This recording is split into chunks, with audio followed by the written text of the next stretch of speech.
Bonjour à tous, c'est Loser qui vous parle donc pour une nouvelle vidéo construction aujourd'hui consacrée à un ensemble de jeux Lego Ninjago sorti en 2021. Il s'agira donc de la référence au 11750, le Lloyd's Hydromech, en français le robot Hydro de Lloyd, donc un modèle qui va contenir 228 pièces et coûter la somme de 19,99 €. Et donc justement, on va construire ensemble tout de suite. Alors effectivement, comme c'est un petit modèle, comme il y a assez peu d'autocollants, on va tout faire d'une seule traite, pas de montage pour l'occasion. J'espère que cela ne vous dérange pas. Donc on va retrouver deux sachets ainsi qu'une planchette donc avec 4 stickers. Bon, un mode d'emploi imprimé un peu bizarrement. Et on aura aussi bien deux figurines qu'on va bien sûr voir très rapidement. Donc forcément, on aura un ninja, on aura un méchant pas deux, et puis tout le monde sera content. Alors forcément, bah oui, nouvelle vague Ninjago, hein, vague d'été 2021. Donc c'est la troisième vague de cette année parce qu'effectivement, en 2021, on a aussi une vague de printemps donc sortie en mars. C'était un peu peut-être pas une première, mais c'est quand même relativement rare pour être signalé, en tout cas pour Ninjago. Alors c'est vrai qu'effectivement, à l'époque des toupies, en 2011, en 2012, on avait effectivement des toupies qui des fois sortaient en printemps et en automne, mais après, quand ces dernières ont disparu, ou qu'elles sont faites plus rares, eh bien, on n'avait plus ces fameuses vagues de printemps et d'automne. Donc oui, 2021, un peu spécial, d'autant plus que je vous rappelle, hein, c'est les 10 ans du thème Ninjago, ce qui n'est pas rien. Il y a très peu de thèmes originaux Lego qui arrivent à atteindre cette durée-là. Et on a de la chance, donc Ninjago, nous, on aime bien ça. Donc, autant se faire plaisir. Et c'est cool que le thème perdure toujours autant. Alors forcément, ça fait déjà 2 minutes que je parle et rien n'a encore été assemblé. Mais ne vous inquiétez pas, cela va changer tout de suite, donc avec notre première figurine. Et forcément, qui dit nouveau set, dit nouvelle figurine, dit généralement nouvelle tenue pour les ninjas, et ce sera là encore le cas. Alors, oh, alors ça c'est de la pièce. Attendez, parce que là il y a une sorte de méga pièce de l'enfer. Ah oui, d'accord, ok. Donc on a ça, et on aura ça. Alors, donc, commençons avec nos petites jambes qui vont me servir de test là, pour faire la mise au point comme il se doit. Donc, nos petites jambes, alors, je pense qu'elles sont différentes, hein. Elles ont l'air d'avoir quelques coutures en plus. Bien évidemment, cette vague s'appelle, je crois, sous les profondeurs ou sous les mers. J'ai plus le nom exact en français. En anglais, c'est Seabound, bien évidemment, petite référence à Skybound, la vague de 2016. Et donc effectivement, ils sont sous l'eau. Donc qui dit sous l'eau dit tenue de plongée. Et donc hein, on peut le remarquer au niveau des différents petits détails. On retrouve d'ailleurs le logo ici de Lloyd derrière, alors encore avec deux couleurs de vert, ce qui est plutôt cool. Et par contre, je me suis trompé. Effectivement, je suis un peu vite en besogne. Parce qu'avant, on va mettre ça. Et donc ça, effectivement, c'est tout ce qui est, entre guillemets, un peu l'équipement de plongée. Donc déjà, à l'avant, on aura des petites poches hein, pour mettre eh bien, des accessoires. Ensuite, on met le torse, et puis après, donc on a la bonbonne ici, bonbonne qu'on peut voir qui peut laisser passer un katana, c'est quand même assez énorme. Et ensuite, on va enfoncer ça comme ceci. Voilà. C'est quand même plutôt dingue, non? Je sais pas pour vous, mais moi, je trouve ça assez dingue. Ça n'avait pas l'air aussi complexe, pourtant, sur les photos qu'on avait pu voir, mais non, non, c'est quand même une pièce en plein de parties différentes, avec des accroches et tout dans tous les sens. C'est plutôt cool quand même. Et donc, la tête, par contre, c'est celle du film, hein, rien de nouveau à ce niveau-là. Et donc, bah, le masque de plongée, en fait, c'est pas un masque total, en fait, c'est vraiment juste une cagoule avec le viseur, entre guillemets, les lunettes de plongée, qui ont d'ailleurs un joli effet transparent qui va autour de la cagoule. Et en fait, c'est grâce à la pièce noire que ça se complète. Ce qui est assez particulier, ce qui veut dire qu'effectivement, la pièce toute seule comme ça, je sais pas trop si on peut avoir beaucoup d'utilité. Ça fait assez particulier. On dirait presque une sorte de bonnet plus lunettes qu'ont les snowboarders ou les skieurs, par exemple. Et donc voilà ce que ça donne quand c'est tout assemblé. Et là encore, c'est des figurines qui sont très spécifiques depuis effectivement quelques saisons, hein, depuis la saison 12. On a ce genre de tenues en fait qui en fait sont directement liées à l'environnement que parcourent les ninjas. ce qui n'était pas forcément le cas auparavant. Les palmes, et d'ailleurs je me rends compte que c'est le même moule qu'auparavant, sauf qu'avant elles étaient dans un plastique un peu souple, là elles sont vraiment en plastique dur ces palmes, donc c'est la première fois que je les vois depuis très longtemps. Et après donc effectivement le katana, pas d'arme spécifique, et donc vous pouvez mettre l'arrière. Et donc ça bien sûr c'est en plastique flexible hein, entièrement. Et c'est quand même plutôt cool le katana comme ça. Ils ont quand même fait du bon boulot pour cette tenue-là, l'espèce de truc comme ça et tout, je trouve ça vraiment bien, et qu'en plus, bah, ils avaient d'autres scaphandres, hein, il y a plein de thèmes de plongeons qui existent en Lego City, le sous-thème, et ils ont fait un tout nouveau pour les ninjas, rien que pour mettre le truc, quoi. Plus l'équipement, enfin, c'est vraiment... je pense pas qu'il l'utilisait pour... dans d'autres sous-thèmes, celui-là. Bref, je parle beaucoup et on va se plaindre que je mets un peu trop de temps, mais écoutez, eh, vous tombez mal, parce qu'effectivement, bah, c'est la première fois que je construis un set de la vague, donc forcément que je vais être un peu plus lent, que je vais découvrir des choses un peu avec vous. Mais ne vous inquiétez pas, quand on fera d'autres vidéos là-dessus, ça ira un peu plus vite. Après, bon, c'est aussi ça quand même le plaisir de monter en direct sur Lego. Non, c'est de découvrir un peu les nouveaux sets. Alors j'aimerais bien, voilà, voir les figurines. Donc, ensuite on aura le méchant pas beau. Alors il s'appelle, c'est un garde Maharey. Donc je sais pas ce que veut dire Maharey avec deux A, si c'est le nom d'une sous-espèce ou pas. C'est pas vraiment dit dans la série, et ce nom n'apparaît pas. Là encore, je précise, ces vidéos ne vont pas spoiler la série télévisée, parce qu'effectivement, elle est déjà sortie dans certains pays, mais peut-être pas encore entièrement en France. Donc voilà, ne vous inquiétez pas, ces vidéos de construction seront 100% sans spoil, pour ce qui est de la série télévisée et de l'histoire. Donc voilà la tenue de notre méchant pavot, des profondeurs. Donc avec une sorte un peu d'armure dorée, avec une sorte un peu de petits détails qui font penser un peu à ce qu'on pourrait trouver sur certains, pas coquillages, mais un peu des récifs, des sortes un peu de mollusques et autres, qui auraient poussé dessus. Voilà. Forcément, ça rappellera un peu le thème d'action pas Aquazone, mais Atlantis, qui est sorti il y a quelques temps. On avait aussi des créatures des profondeurs contre des, euh, des plongeurs. Oh, par contre, ça c'est intéressant. Donc les têtes peuvent être similaires parce qu'en effet, c'est le même moule qu'on avait eu avec Char, souvenez-vous, et le Pyro Wiper, qui étaient donc deux personnages de la saison 11, donc c'était 2019 vague 2. Et donc effectivement, on retrouve ces moules de Pyro Serpent, sauf qu'effectivement, eh bien, la partie transparente est maintenant effectivement couleur opaque turquoise. Et j'aurais pensé effectivement qu'elle était elle aussi transparente, mais un peu tout. Donc ça, c'est une première surprise. J'aurais pensé que c'était transparent, mais en fait non. Et comme vous pouvez le voir, en fait, ça se combine bien avec les mains qui, elles aussi, ont la même couleur turquoise. Bref,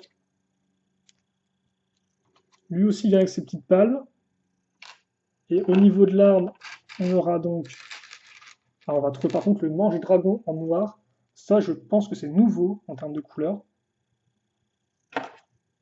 Il faut en mettre l'arme dans ce sens-là. Pourquoi pas.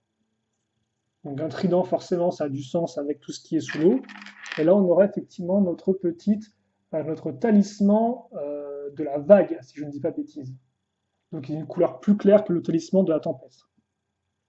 Et je pense par contre que le moule doit être le même, juste la couleur transparente qui change.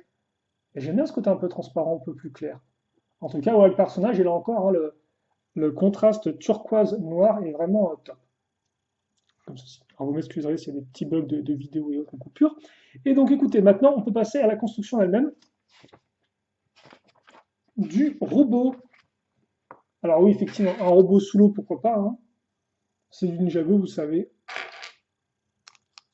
Alors je vais commencer à assembler, même si c'est un peu flou, vous m'excuserez, parce que là, effectivement, je n'ai plus accès à la... Comment dirais-je euh, à l'écran de ma caméra. Non, j'ai l'impression que c'est plutôt bon. Ouais, c'est même parfait en fait. Ok, génial. Donc, voilà, on va commencer très simplement, effectivement. Donc, c'est du classique, à savoir qu'on va prendre une plaque, on va assembler plein de trucs dessus, et qu'après, on va la retourner pour faire, donc, effectivement, le corps de notre robot. Par contre, c'est vrai que là, on est parti sur une 2x10, ce qui est relativement long, peut-être un peu plus long que ce que je pensais. Et autre petite bizarrerie, c'est qu'on va prendre ces pièces-là, donc c'est des 2x4 avec, effectivement, des accroches qui ressortent sur le côté, des accroches techniques circulaires. Alors, on va mettre ici. On va attacher le tout avec des plaques. Puis ensuite, on va venir y fixer Cette pièce-là, donc avec des tenants sur le côté, c'est ça qui va être particulièrement important pour la suite. Et on va retrouver donc ces pièces ici. Alors il faut noter donc que ce modèle a été designé par monsieur Niek van Slagmat, que j'ai très bien prononcé, bien évidemment. Donc c'est à lui qu'on doit plus récemment le robot Titan de Zyne, sorti dans la première vague 2021. Et avant ça, en Ninjago, on lui devait aussi le Thunder Raider Legacy.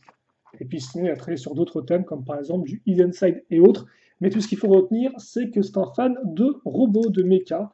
Et donc, bah, effectivement, il a sa place hein, avec du mecha. Des petites loupiottes qu'on va mettre sur les côtés. Et donc, ça, effectivement, moi, j'avais beaucoup aimé le robot titan de Zane. Alors, pourtant, au début, je n'étais pas entièrement convaincu quand j'ai vu les premières images. Là, pour ce mecha, je vais pas non plus vous mentir, qui m'a l'air relativement simple. Après, bon, reste un mecha à 20 euros. Alors, certes, ça reste une certaine somme d'argent, on est d'accord. Mais c'est vrai qu'il y aura forcément certaines limitations. Donc, j'attends de voir si effectivement, en vrai, il sera mieux que ce que je pense. Alors, effectivement, il y a quand même des bonnes idées ici et là. On en reparlera effectivement au fur et à mesure de la construction. Mais ouais, je sais pas. Je suis pas pour l'instant entièrement à fond derrière ce modèle. Alors aussi, il faut savoir que tout comme dans l'épisode de l'île inconnue, qui des fois multiplie certains véhicules, c'est pareil avec ce robot-là en fait. Ce robot-là, si vous voulez, il y en a deux total, voilà, sans spoiler. Donc c'est pas non plus uniquement pour Lloyd. Même si bien sûr, le modèle porte ses couleurs, enfin il porte ses couleurs. Là encore, Lloyd a beaucoup de schémas de couleurs différents. Là, comme vous allez pouvoir le remarquer, on ne part pas sur du vert, on est plus avec du vert soit foncé en très petite quantité, ou alors du vert sable. Voilà. Mais ce qui convient bien, je pense, avec un thème un peu sous-marin. Ça fait un peu couleur corail et autres, un peu plus pastel, donc ça fonctionne parfaitement bien. On retrouve sur le côté donc nos petites pièces de bouclier Nexo Nice. Ensuite, on va. Bah tiens, ça fait quelques temps, je n'avais pas vu cette technique auparavant, je pense. Pourtant, elle est toute simple en fait. On va utiliser non pas l'accroche tenon anti-tenon, on va en fait accrocher, on va utiliser l'accroche, excusez-moi, du trou cruciforme, ce qui nous permet effectivement de faire ça, et donc, comme vous pouvez le voir, dans des tenons qui partent ici, dans les tenons des deux côtés, ce qui est pourtant assez peu commun. Et donc ça, je pense que c'est une petite accroche qu'on a déjà pu voir par le passé, mais moi, je ne l'ai jamais vu dans un set, ou alors je m'en souviens plus, en tout cas, ça reste relativement rare pour être signalé, et là encore, c'est quand même assez efficace comme technique de construction, en plus d'être relativement simple à comprendre et à mettre en place. On enchaîne donc avec cette pièce-là, voilà, qui va être utile pour la suite, qui en fait est reliée entre guillemets à la bonbonne d'oxygène, je suppose, du méca. Bon, de base, le robot n'a pas besoin d'oxygène, mais je suppose que c'est ça que c'est censé représenter ça. On enchaîne maintenant avec des pièces d'articulation, parce qu'effectivement, bah, ça reste avant tout un robot, donc c'est bien, c'est même un peu mieux s'il est articulé. Donc comme vous pouvez le voir, on part sur de la grousse 2x2 plus accroche connecteur. Hop là, et mine de rien, avec la 1x4, eh bien, on va rallonger tout ça. La fameuse accroche de la pièce en U, entre guillemets, plus cette pièce-là, et on fixe le tout avec une accroche cruciforme.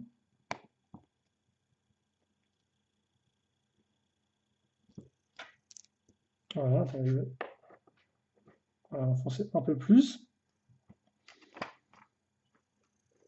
Et ensuite, il va être quand même temps peut-être de renforcer tout ça, comme ceci.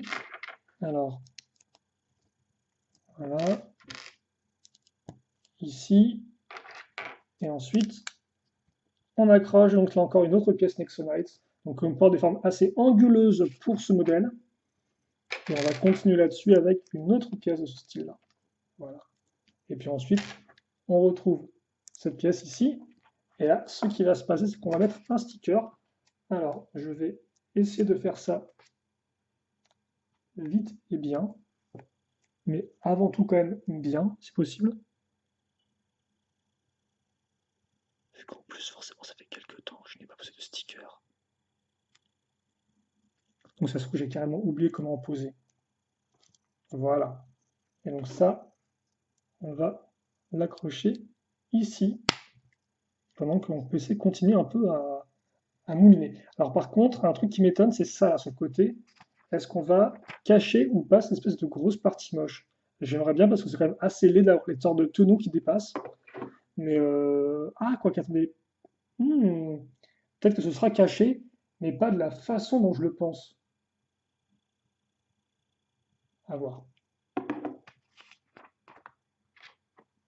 Bon, maintenant, ce qu'on va faire, c'est la même chose, mais de l'autre côté. Et là encore, si vous avez des coupures de l'autre côté, je vous prie de m'en excuser. Donc, on va, hop, hop, faire la partie symétrique. Donc, autant vous dire que, voilà.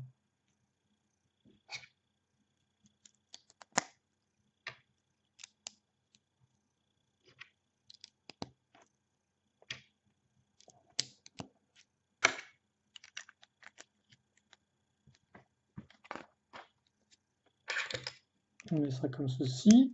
Et donc, très rapidement, on en revient à ce point-là.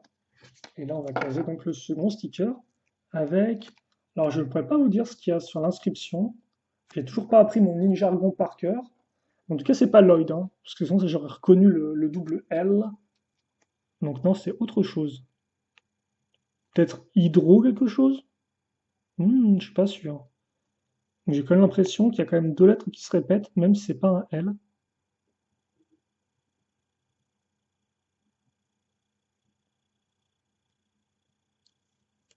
Attendez.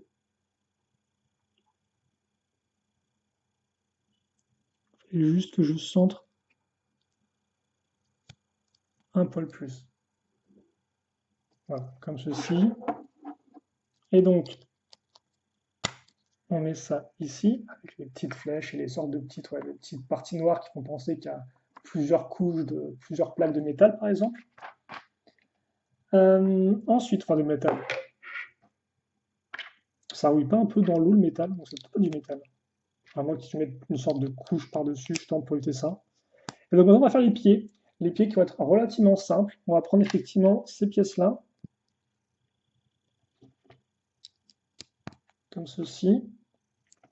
Et puis ensuite, on va prendre ces petites accroches, enfin ces petites pièces une fois une avec accroche, qu'on va fixer donc sur le côté. Voilà. Puis, une pièce pension inversée. Et on met ça comme ça. Alors par contre, c'est vrai que des fois, j'ai un peu les commentaires des designers sur leur modèle qui expliquent un peu pourquoi tel élément est comme ça. Là, le designer n'a pas encore pris le temps de faire ça, donc je ne pourrais pas vous le dire, hélas. Donc si on se pose certaines questions sur le modèle, on ne pourra pas vraiment avoir les réponses. Ok. Et donc là, logiquement,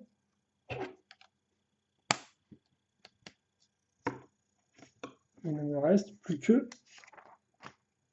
un élément à faire.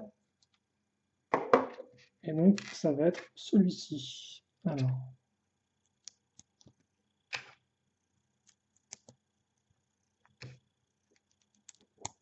Voilà.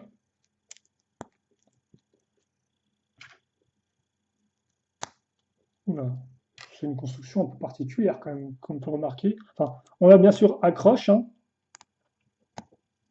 mais effectivement, le fait qu'à l'avant, il y a quelque chose qui ne soit pas symétrique, c'est assez particulier. Et donc ça, on l'accroche ici,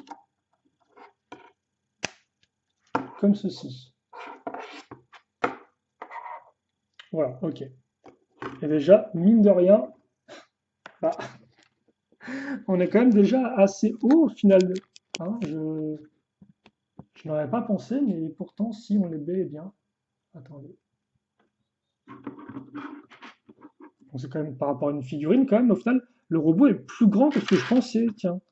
Je vous ai dit au début, la construction, effectivement, pour 20 euros, ça peut être un peu simple, mais c'est vrai qu'en termes de taille, bah, les jambes sont vachement plus longues que ce que je pensais. C'est peut-être dû à l'usage de cette pièce-là ici. Alors c'est vrai que par exemple, on pourra s'amuser à le comparer un peu plus tard avec le Mecha de la saison 12, hein, celui de Kai, qui est aussi à 20 euros, et donc on pourra ouais, voir un peu le niveau de complexité entre les deux. Moi, ce que je vais faire, je pense, c'est que je vais m'arrêter là, peut-être pour cette première partie, et on enchaînera un peu, ça peut vraiment prendre un peu d'une pause, même si c'est pas trop long, et puis après, je pense qu'on enchaînera avec la seconde partie du modèle, même si ça reste peut-être un peu plus court, et donc voilà, je pense qu'on va faire ça, même si c'est un petit modèle, ça me permettra de me poser 2 secondes. En tout cas, j'espère que vous avez apprécié cette première partie. Et donc voilà, là on a construit effectivement juste le bas. Pour l'instant, ça reste relativement simple. Il y a comme des éléments, j'ai quelques questions dessus. Donc on verra un peu comment ça évolue dans la seconde partie qui arrivera, eh bien, ma foi, tout de suite. Voilà. Donc bah, écoutez, j'espère que vous serez avec moi pour la seconde partie. Et bah, à tout de suite, tout simplement. Allez, à plus.